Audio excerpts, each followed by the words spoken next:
Dear participating teachers, good afternoon to all of you. It gives me immense pleasure to welcome and introduce my colleague and friend and brother, Professor Sanjeev Sharma, who is presently working as professor at the University Institute of Applied Management Sciences. Thank you, Professor Sunil.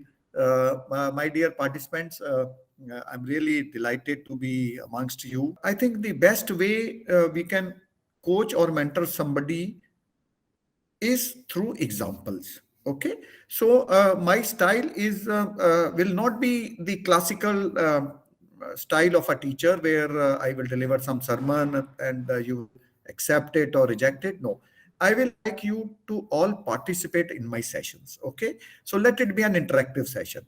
And second thing is that I will give you certain real life examples so that you are able to correlate with them. Okay, so if some example is not as per your interest, you take it, you don't accept that logic, but think of the reason why I quoted that example, right? uh, and when I say coaching and mentoring, I basically mean you as a faculty, you as somebody who is looked upon by your students, by your participants, as somebody, as a role model. Friends, most of us in academics are treated as somebody who our students look upon, right? As somebody whom they want to ape, copy. Okay. So teaching is a very, very noble profession. And since all of you are in this domain, you all are here, I'm very sure, because of the choice you had, not compulsion. So let us live up to that Guru Shiksha Parampara and let's imbibe certain traits. If you permit, I will like to share my PPT. And please remember, this is only an idea, and it will be very useful if all of us interact and participate. I will try to correlate coaching and mentoring as a tool of developing your leadership skill. Every leader by default has to coach and mentor his or her team. That is an essential component of every leadership.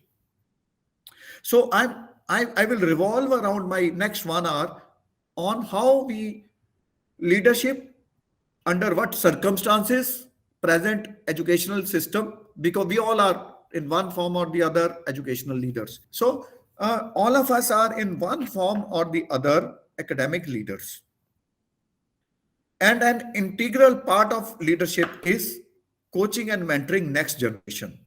So next generation, who can be your next generation? Need not be your students. It is even your subordinates. It is even your peers who are younger to you in age, in educational qualification, in hierarchy. They are also your, right? They also need mentoring. They also need coaching, right? And let us try to learn lessons from some of these successful organizations.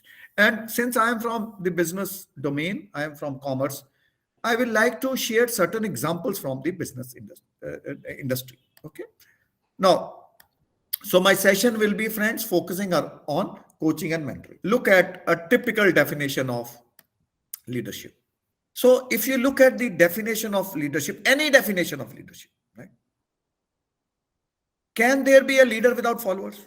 No. So that means all my leadership traits, characteristics, effectiveness depends on how receptive my team members are. I'm not always saying subordinates. Leader may not have only subordinates. Leader may also have peers. वही तो concept है ना जी. That is the concept of a situational leadership. I have to plan a trip for my students. Right? So I ask my students to volunteer. Somebody says, I'm good in tracking, so I will manage tracking component. Somebody else says, I know how to manage food, so I will look after the food element. Somebody else says, I know some transporter, so I'll manage the transportation. So what has happened? 4 or 5 teams have been developed under the leadership of yours. Am I right? But don't they need some mentoring? Otherwise, each one of them will move in his or her direction. So then what do we do? So my effectiveness as a leader is the ability to ensure same vision in each one of my teams. So that commonality factor, common goal, I have to ensure my participants imbibe it. So that sharing of common goal is mentoring. So what is mentoring? Mentoring is the methodology of ensuring each one of us share the same vision. In our homes, our grandmothers, grandparents, they share with you certain anecdotal stories of their families. And through that storytelling, they imbibe in you certain culture, certain traditions, certain customs. They tell you to touch the feet of your elders. Many a times they do not tell you through words, they do it through actions. So, same way, friends, a guide, a leader can monitor and mentor at the same time. Again, I repeat, monitor and mentor. In my class, all of you are mentors. How? In a class, student does something wrong. While writing the answers, he makes some silly mistakes. Do you scold him all the times? No. You monitor his performance and find out that over a period of time, he is making some mistakes in this paper. You counsel him, guide him. So, this guidance and counseling is nothing but mentoring. So, as a layman, if I have to describe the difference, as I go along, I will become more and more technical. Coaching is typically on the job, and mentoring is overall development. For example, how to evaluate answer sheets. I have to be coached by my senior. Ki bhai, 2 marks for this, 2 marks for this, 2 marks for this. This is coaching. Mentoring will be how to manage time, how to manage effort, how to prepare certain records. That is mentoring. So, as a leader, it is my ability to develop a vision that motivates others. Now, let's look at certain abilities. Is it the ability to influence only? No. It is also the ability to ensure that the influence has been properly assimilated.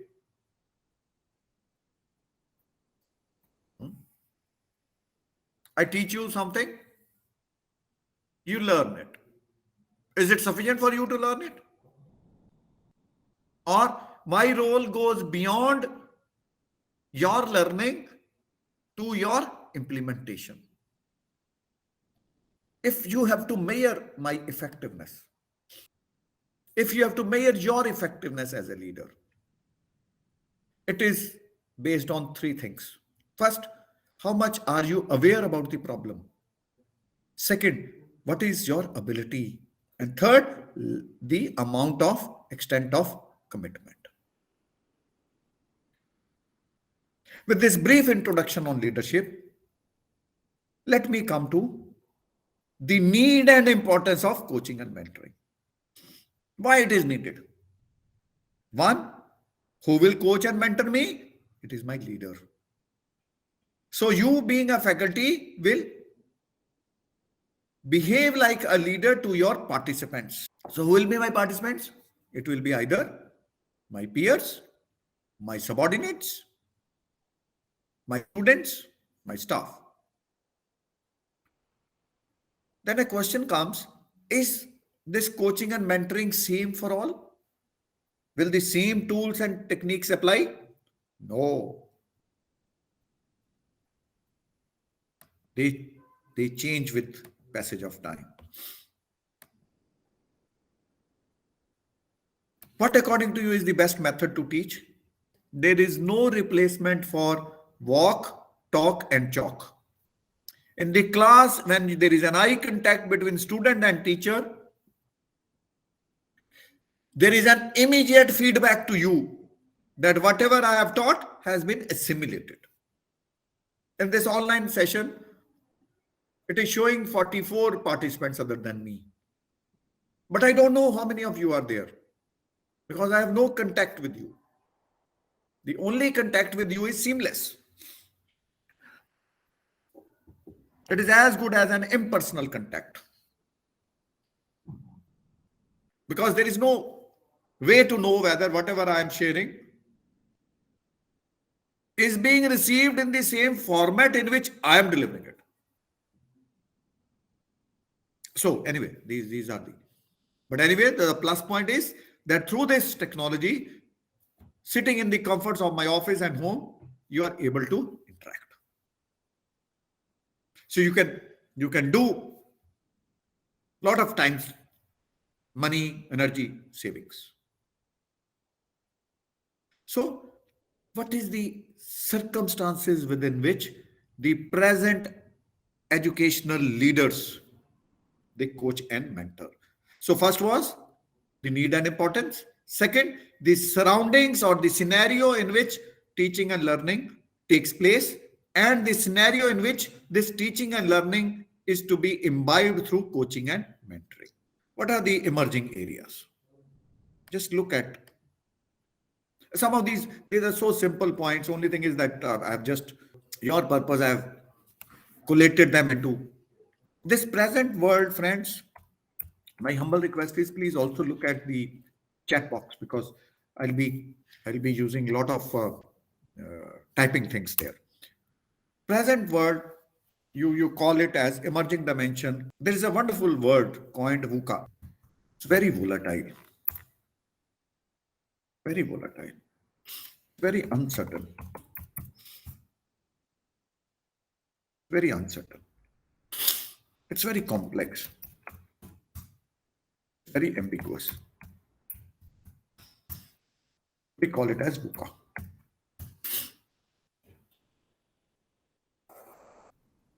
Now, can't you correlate this with your real life, with your teaching learning? Think for a moment. I have to introduce a topic, and some student who is extra serious, extra enthusiastic, reads it before you introduce that topic in the class. Am I right? He's over enthusiastic. What will you do? Will you snub him, ask him to keep quiet, or will you motivate him? Okay, please go ahead. I will go one step ahead and mentor him and guide him and ask him his interest so that he could, why he read that, from where he read it. So please remember, many a times, whatever I am going to teach, I am facing a flux. Flux, you understand? Flux is constant confusion. Constant confusion is there in my mind. And I think Madam Aruna or Parveen ji or Tina, they will also having this same problem. I will pose that problem to you. And I will request you, if you also behave the same, please do let me know. When I go to the class, I have a confusion. Confusion is, should I teach what I know? Understood? Should I teach what I know? Or should I teach what student should know? Should I teach what I know, or should I teach what he ought to know? Both of them have Pros and cons. If I teach what I know, you know what is the possible solution? Reason? Because I am master of that subject. I know what will come in the examinations. I have been member of examination boards and so on and so forth. I know what students should know. I have a broader picture of what is to be taught. I can seamlessly connect dots because I'm teaching what I know. But think for a moment, the student raises his hands and says, Sir, whatever you are teaching, I already know. Whatever you are teaching is already available on the Google.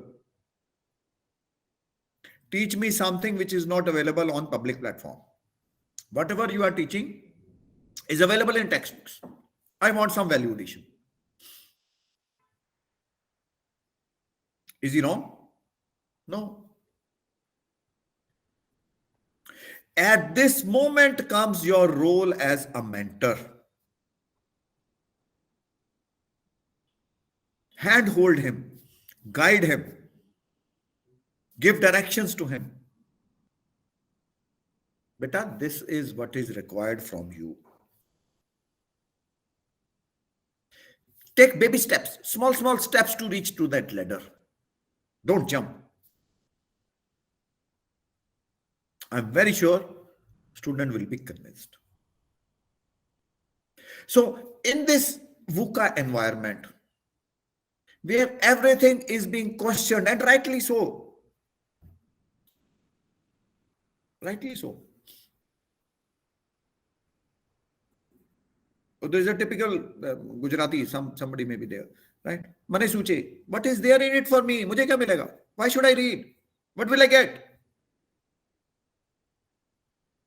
Those feelings are getting more and more gradually incorporated into the students. Rightly so, I'm saying, rightly so.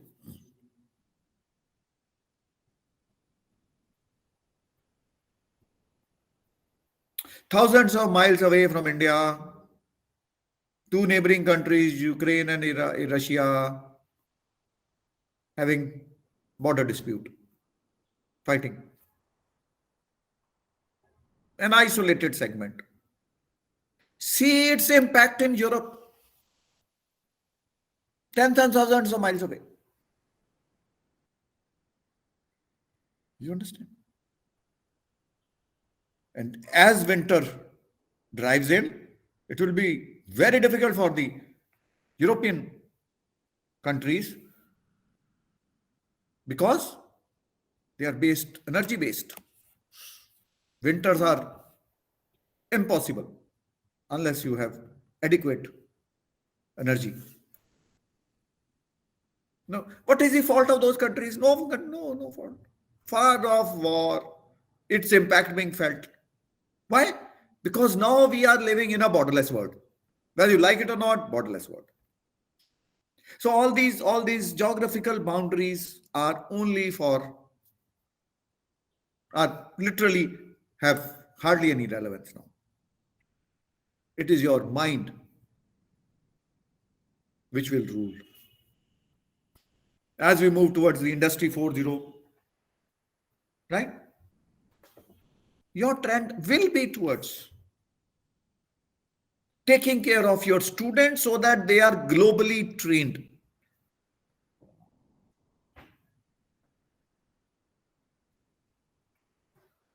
Look at the current figures of this year. Last year and before that, I will not quote because that was the unexceptional. That was totally exceptional years. And by the way, did anybody predict the pandemic? No, except for some cartoon in 1964. In one of the cartoons, he used the word COVID. Right? So that means this uncertainty will become more and more and more certain.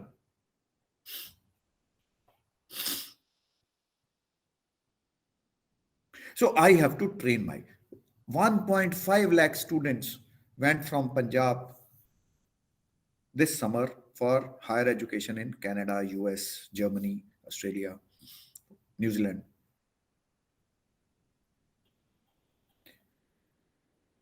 Obviously, for better options, fine, rightly so. Their interest.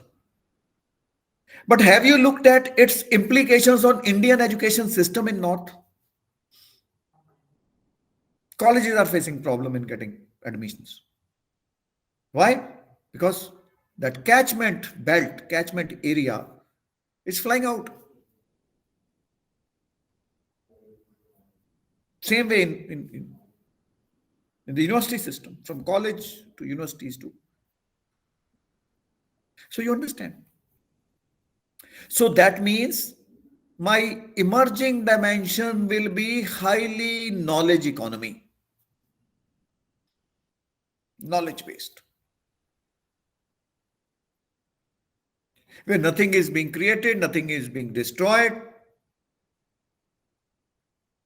information gets percolated. And what is information? Can you measure it? Can you say 10 rupees information, 20 rupees information? No. Can it be quantified? No, it's qualitative. And this particular information is available at the speed of light.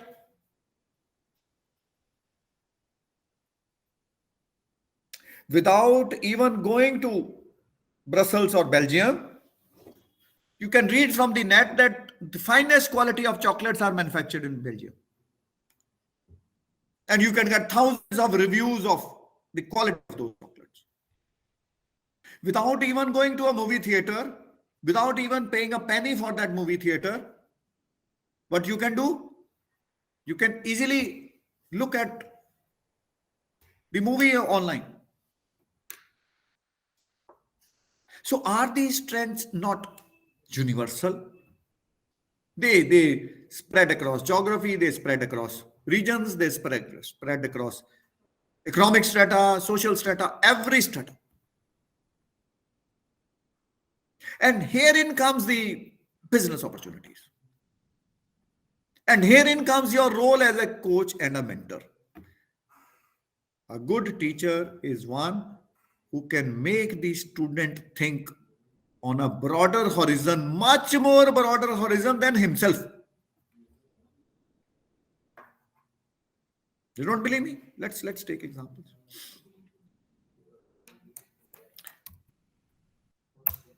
How many cars Ola or Uber own? Well, but they have a fleet of 45,000 cars available in North.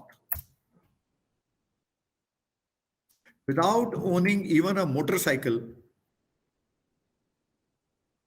this particular company offers you a ride over 45,000 cars. Without owning 1 square inch, sorry,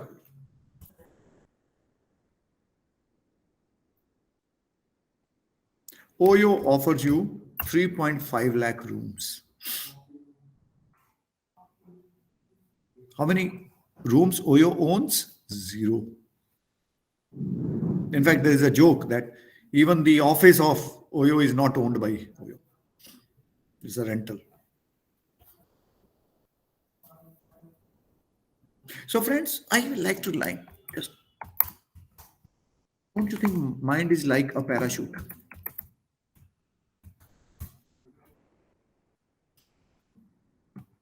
Discount me if I'm wrong. Mind is like a parachute. It will work only when it is open.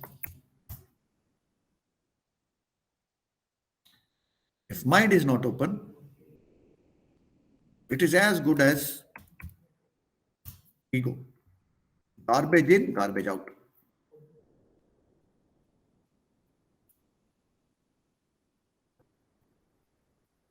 And look at the emerging dimensions. 15 years down the line, there was hardly any intervention of technology in most of the domains. If there was no COVID, how many of you had ever used a Google platform, had ever used a Zoom, WebEx. What to think of use may have even heard about them. At least I did not. Before 2019, when I started teaching in online through to an institute in France. Before that, no, I'd never heard. But see how technology has penetrated into education.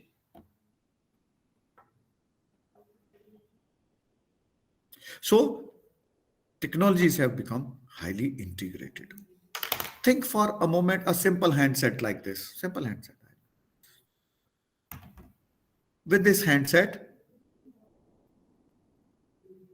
you do not need a photocopier. You do not need a scanner. You don't need a typewriter. You don't even need a printer. You don't need a camera. You don't need a watch. अब क्या है? What is there? Watch manufacturing companies could never realize that mobile will come and their business will be tough. Tell me. The watch companies were more comfortable competing with each other. Titan versus HMT versus Classic versus. Right? And herein comes an outsider, eats up everybody. Don't believe it? Look at it. A company Kodak. Largest manufacturing company in the world. Of what? A photo paper. A paper on which photographs are printed. Largest company in the world. And today, company bankrupt, finished, closed. Why? Because nobody develops a photograph.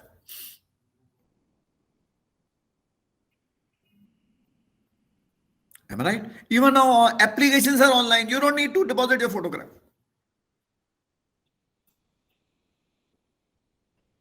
Even on auspicious marriages and expensive things, people don't get a photograph printed. They just put it on a pen drive. They just put it on a CD and see the short life of even a CD or a pen drive. You don't need them even now. You put it on cloud. Share the link with somebody. वो भी गया. So you don't need a pen drive, you don't need a floppy, you don't need a. Are we not gradually moving towards a scenario where technology 4.0 will become 5.0? And what is characteristic of 5.0, by the way? Artificial intelligence. Human interface becoming more and more rare. जरूरत नहीं है human interface की. No human interface required. Just pick up an idea and it will be replicated.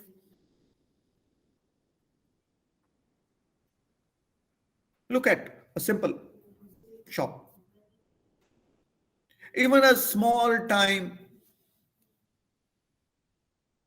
person, even a golgappa वाला will say, sir cash ना दीजिए, Paytm कर दीजिए, Google पे कर दीजिए. Am I right? Why? He says, sir कौन हिसाब रखेगा, पेमेंट कर. So even if, friends, even if he's illiterate in your and my terms, he's much more knowledgeable than you and me on such things.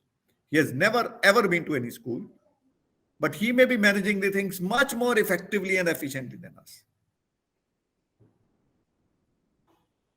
Am I right or not? Please. Any comments? Yes, anyone?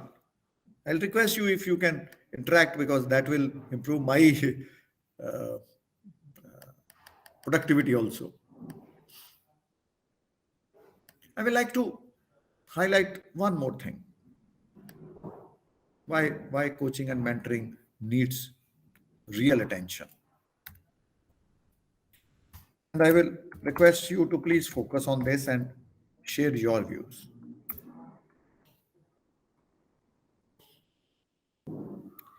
Friends, lifestyles have changed. Lifestyles have changed over a period of time. Please remember, friends, all my friends, whatever I am saying is just the fact. I am not into relativity.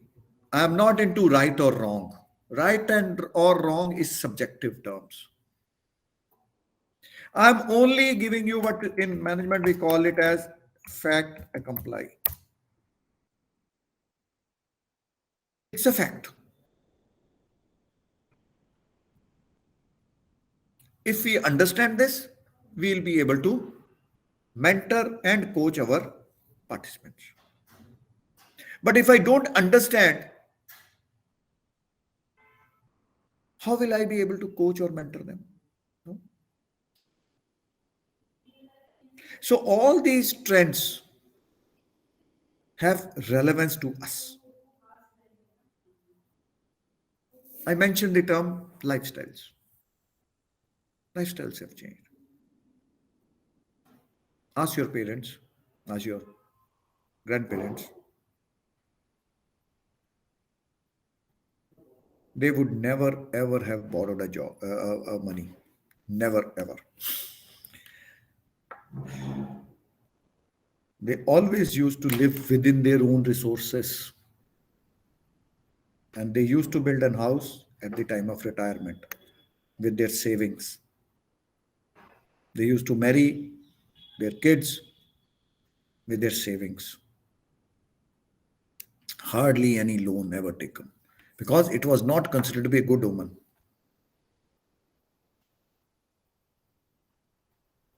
But look at you for 49, 50. I'm very sure without even meeting you, I can say with 100% guarantee that at least 80% of you would have borrowed money. All of you will say, no, no, no, no. I know you will say, no, I have not bought anything. I'll tell you, 80% is a very conservative estimate. If I were you within a physical mode, I will say 95%. You know why? Most of you have a post-paid connection. Am I right or not? What is post-paid? Spend and God will send. Am I right? You borrow money and pay in installments for house, for car, for loan of your kids. You even pay tuition fee in installments. Tell me, am I wrong? Credit cards, what are those? What is debit card? And tell me one person who doesn't own this credit or debit card. So friends, lifestyles have changed. Take one more example. And this is the reason why what we call it as generation gap. It's very difficult to explain to my parents that this is the in thing. यही चल रहा है. Friends, am I on the right platform? I've taken almost 40 minutes of your time, but are you with me? Are you understanding and absorbing and enjoying my session, or is it I can change midstream? That's not an issue. But do let me know. Any feedback you have? Yes, please. Anything? Okay, it's okay. So what I'm trying to highlight is that over a period of time, value systems have changed. Please, again, I'm saying these are all relative terms. I'm nobody to judge whether my seniors were better or I am better or my juniors are better. No. All these are relative to the situation. So all my actions are always situational. All my actions are situational. Given a choice, I will do it. Given a choice, I will do it. but not all the times. Now let's take some, and gradually I am moving away from your academics. Hmm? I'm taking you more closer to the real life. And what is the real life? Real life is what exists in the companies, what is there in business, because they face such problems on daily basis. I'll like to give you a wonderful example. I'll come to this model later. I've drawn it for you. Uh, just look at this PPT. Right? Look at it. What does it say? That Toyota, which is the largest manufacturer of automobiles in the world, asks its competitors to visit its plants. Now, this is unconventional. This is very unconventional. Because typically, what do we do? That whenever there is an issue, we say, "Arey, don't share with anybody. This is top secret." And here is a company which is the largest automobile manufacturer, asks its competitors, come and visit my plant. Why? They feel if my competitor comes, looks at my processes, two things will happen. Either he will be impressed with my methods and go back to his factory and replicate it. ठीक है ना? They will do the same. Or they will criticize and tell, no, this is not good. So what will happen? In the first case, whole of the industry improves. In the second case, I improve. So you understand the advantages of sharing. That is why it is said that sharing is caring.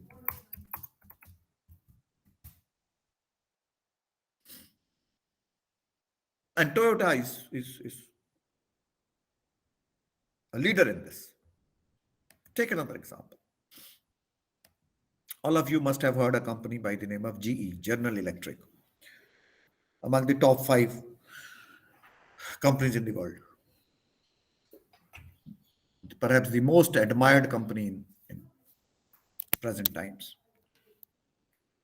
And Jack Welch, who was the MD and CEO, somebody asked him that, what are you doing in the company? What is your role? What is your job? He said, my job is to develop talent. I'm like a gardener. What is the role of a gardener in your home?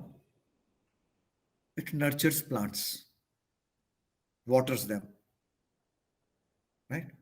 Puts manure, nourishment. But this gardener also plucks out certain weeds, undesirable plants, so that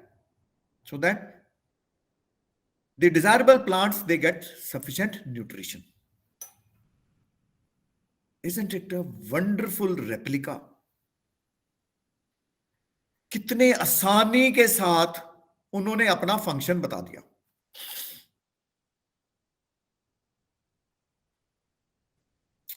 My friends, look at your function in the polytechnics or in your engineering colleges. Isn't your function also that of a gardener?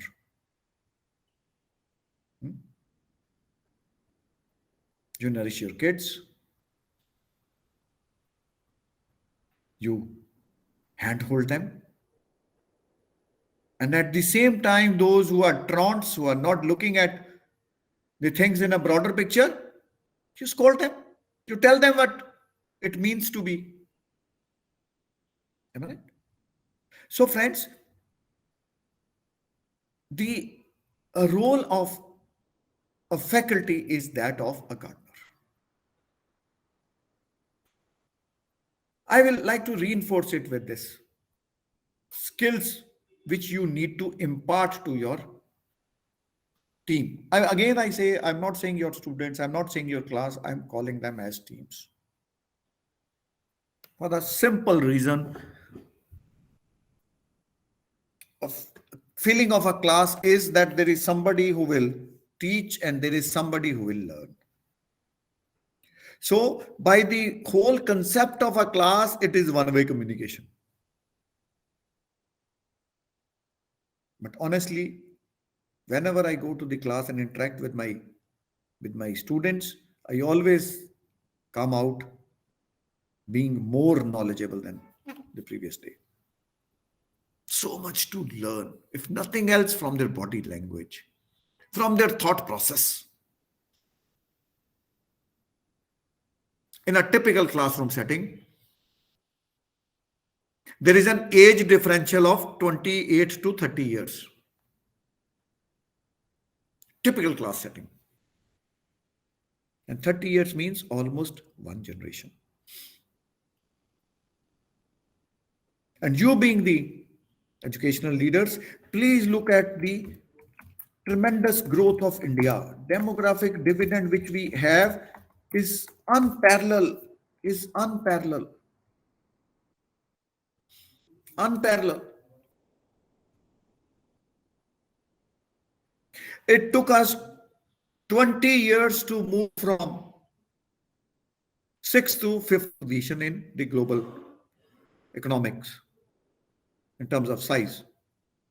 It will take 4 years to move from five to four. It will take 3 years to move from four to three. You understand? That is the power of Indian economy. Very, very focused. Very focused. And what is the backbone of that economy? Has anybody ever realized what is the backbone of that economy? Any scheme of central government, any scheme of state government,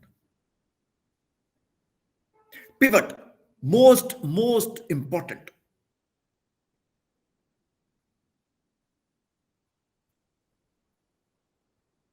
Friends, have you ever looked at any wheel?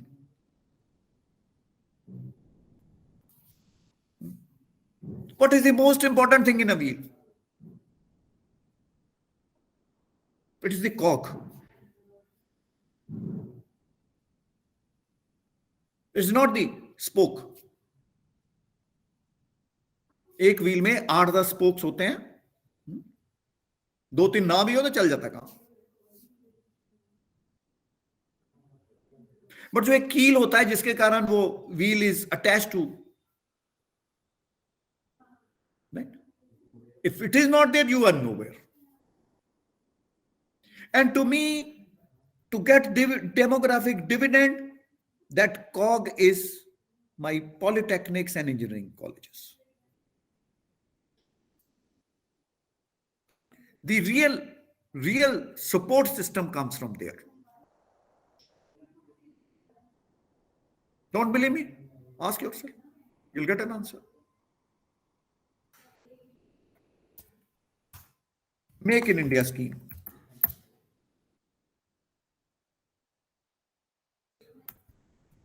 Startup India scheme.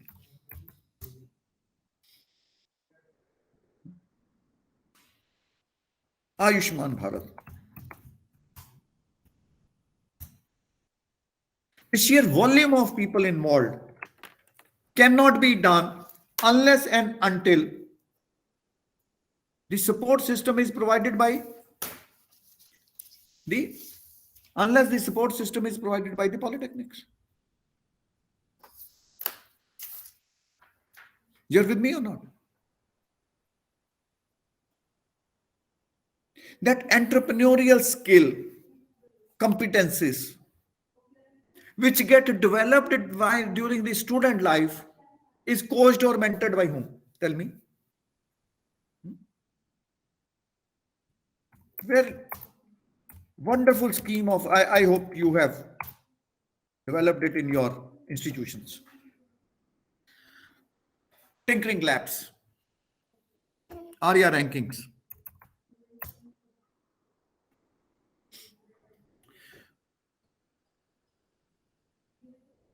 मैंने क्या कहा था ऊपर? Friends, mind is like a parachute. Am I right? It will work only when it is open. And how will you know that your students are open? You will only come to know if you provide them an avenue to express themselves. Hence, the role of incubations. Incubation is a wonderful initiative by the Prime Minister Modi government. Catch them young. But who will mentor them? It's the faculty.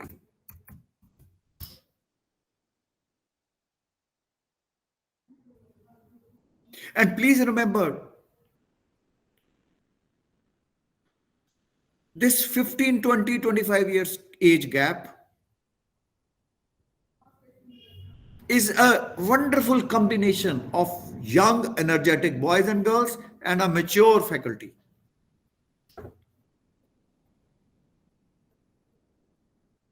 And this is the paramount importance. Why? Because for 21st century, the skills required are very, very specialized. You can mentor them, coach them, that's all. They have to implement it.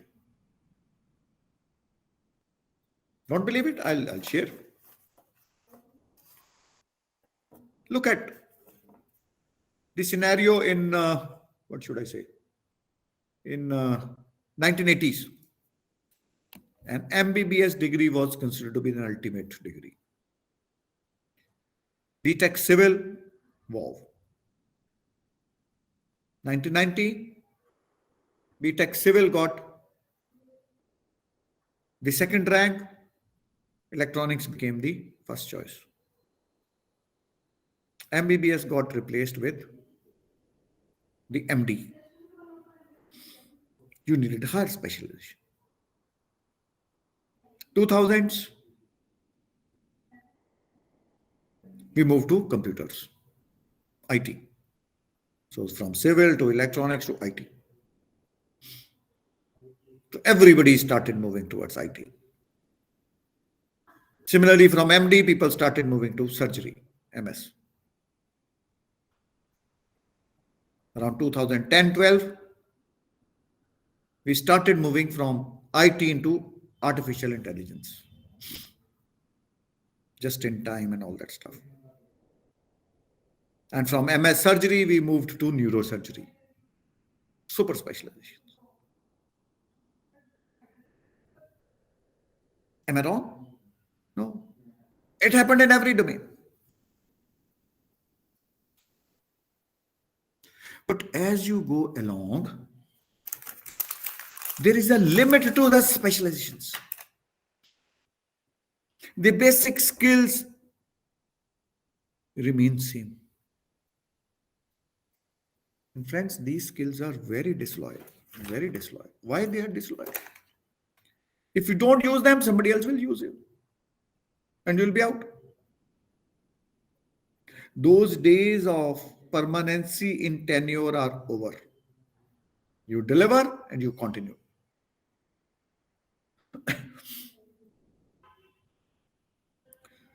And these skills are very degradable. What do we mean by that?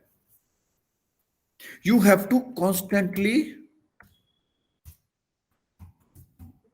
upgrade yourself.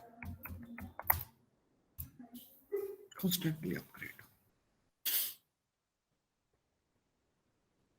Am I right? Now, can you learn these skills? I don't think most of these skills are based on experience. Can you teach neurosurgery? No. Can you teach how to use vernier caliper? No. You have to actually go to the lab and do it. So experiential sharing is very important. Nobody can live long enough to commit all mistakes himself. So learn from mistakes of others so that you don't do those mistakes yourself.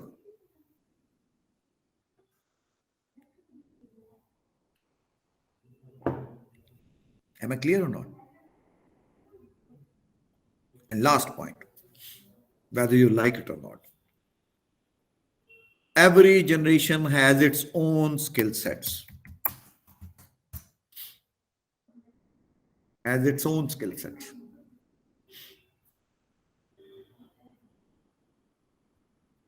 When we were students, I had never ever come across in my 25 years of 22 years of my student life, I had never come across any room having an air conditioner.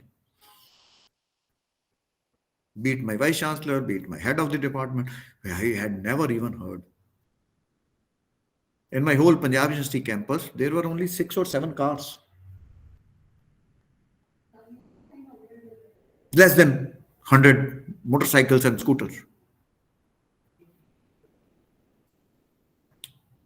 And today,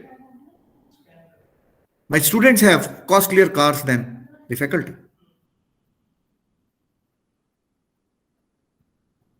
So things have changed. So if I continue to live my old laurels, कि मैं तो ये था, I was this, no relevance. My skill sets need to be upgraded on constant basis. I may not be able to do it all. I may not be upgrading myself in all the domains, but at least I will try. So when I'm coaching or mentoring my team, I'm also coaching and mentoring myself.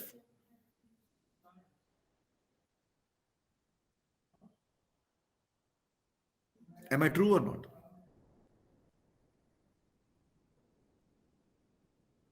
Any questions, please, my friends? Anything you would like to add? Yes, please. Anyone?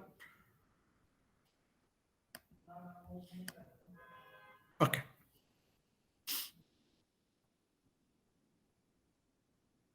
Now your question will be, mentor what? Sir, you have explained the concept of mentoring. You have explained the need for mentoring. Now question comes, mentor what? What should I mentor? Please remember, it is a two-way process. If you look at this,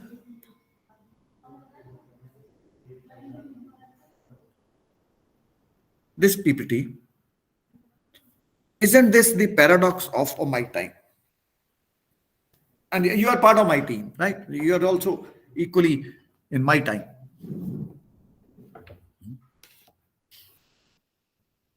Isn't there growing inequality? Growing inequality. And this inequality, in large measure, can be attributed to the divide in the knowledge. I was very surprised to read that we are just around 28% of the gross enrollment ratio, GER, 28%. That means out of 100 students who have done plus two, only 28 or 29 go into the higher education, means technical, polytechnic, universities system, college system. So that means almost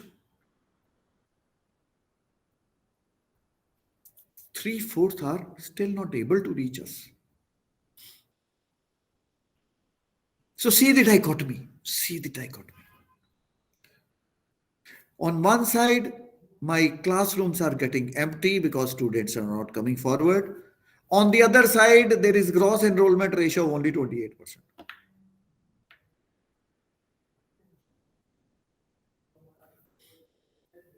How will you explain this? Go back to my basic premise. Should I teach what I know?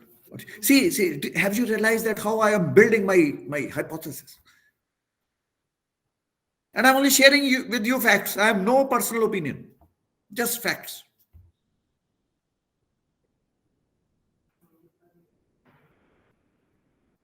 So, is it only a coincidence that in this year 2022, three things happened? And all three things ensure that the future is India based. First, do you think we got the G20 presidentship because we are excellent? No. It is the persuasiveness of our Prime Minister, pure and simple persuasiveness. Either me or nobody. It was very clear. Second, is it pure coincidence that in 2022, in the 75th year of India's independence, we overtook England as the fifth largest economy? And is it pure coincidence and in the same year a person of Indian origin became Prime Minister of England, of United Kingdom now? So friends, what I basically want to highlight is that being the pillars of strength of Indian education system, especially in the technical education system, you people have tremendous role and responsibilities. And these roles and responsibilities, nobody will define for you. You have to define it yourself. Because onus lies upon you to bridge this gap of inequality and knowledge divide. I'm coming back to my. So, your awareness about your role, your ability to perform that role, and your commitment to that role will ensure that this knowledge divide gets reduced. Any questions, my friends? Anybody? I've been speaking for more than 1 hour, 5 minutes. So any questions you have, anything you would like to add? Anyone? Yes, please. Any questions, any doubts, any? Yes? Okay. If there are no questions, I move forward. Now, in coaching and mentoring, one thing very commonly occurs. And that is that there is a typical conflict. What is that? That conflict? That conflict is, why should I? I am a rebel. I will not accept your logic. Many times it poses challenge to me. So if I have to divide this conflict, typically it will be under 5 different categories. My student, my team member is not cooperative and is very assertive. Sir, ऐसे कैसे हो गया? How come? You did not take me into confidence. Sir, you have been biased. Such opinions you get in the class. So that's one type. Second type is when the person goes back, stops responding. In spite of your best efforts, he or she says, sir, we'll do it. I am doing it. Sir, I am on the job. I am on the job. Keeps quiet. Mom. He starts avoiding your interactions. Third is that he's cooperative, but he does not participate. So you have to accommodate him into the session. Gradually handhold him, provide him certain avenues, motivate him,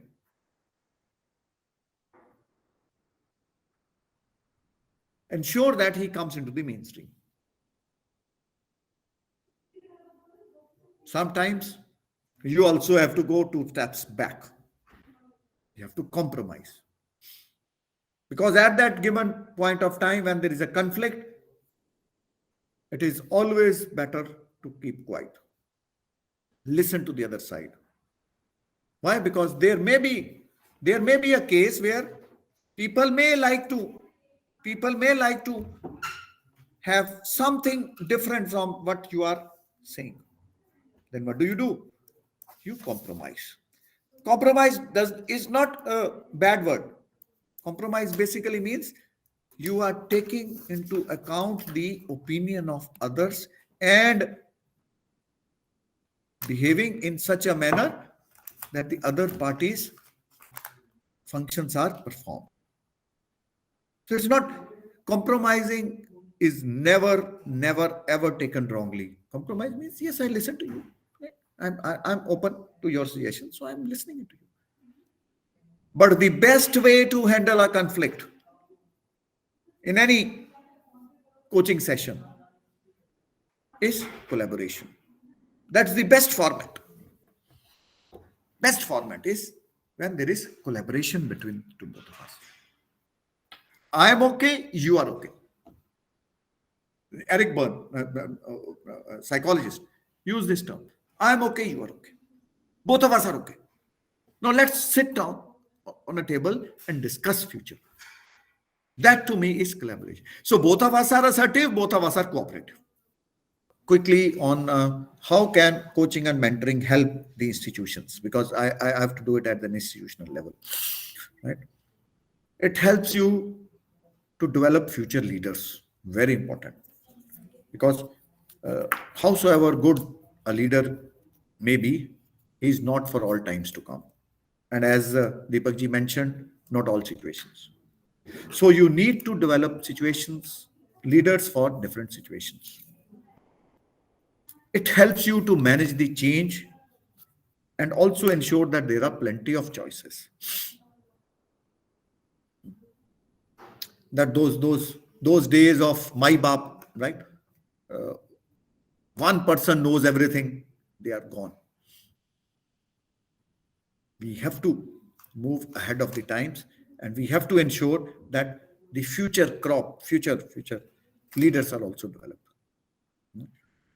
Third thing, I talked of various situations and I talked of various relationships which exist. Sometimes you have to be assertive, sometimes you have to, right, be cooperative. And all these things are based on how much risk aversive or risk conversant you are. Because risk and ability to manage the risks depend a lot on your psychological upbringing, your psychological traits. Just by setting vision and strategy for everybody and leaving everybody to do on their own may be a good strategy if the leaders, if the subordinates are willing and able. So friends, willingness and ability of my team to learn from you will also be an important determinant. So finding out your vision and ensuring that it gets percolated down to your team will ensure its compliance. And on top of it is the role and of you as a mentor of not only the participants but also helping them to develop their own vision and strategy for themselves. Sir, in an organization we spend one third part of our daily routine. There is one third part which is required for your daily functions, your family, sleeping, all that stuff. There is again one third part, which is you have to fend for yourself. Apne bare mein. And this is where, as a team leader, you are supposed to guide them, mentor them, handhold them on how to manage life. Please remember, managing life not only at individual level, but also managing life beyond the office hours. Because ultimately, where do you fit into an organization? You have to determine. How will your mentoring session, your coaching session help? 6 things. First and foremost, it will improve motivation and confidence in your team. Because if they are self-confident, they can achieve anything. Right? वो कहते हैं ना, success is 99% perspiration and 1% motivation. I'm ready to work hard provided I am being suitably rewarded and suitably motivated. Second, a team leader ensures that the subordinates and the team members become aware about their own strengths. There is a guru mantra in management: strengthen your strengths and reduce your weakness. So you need to work on that self-awareness. Third, optimal utilization of one's own self. If I know what I'm good at, I will be able to use my strengths optimally. And fourth, what are the behavioral manifestations of my coaching? How my coaching and mentoring will help in behavioral modification of my team? And how to ensure its success? Continue to do it again and again and again. Rehearsal and strategic interventions. And last point, if you coach, if you mentor, you not only gain from your participants, but you also gain yourself. It is a positional authority you have. It is also an emotional authority you have. Oh, thank you, friends.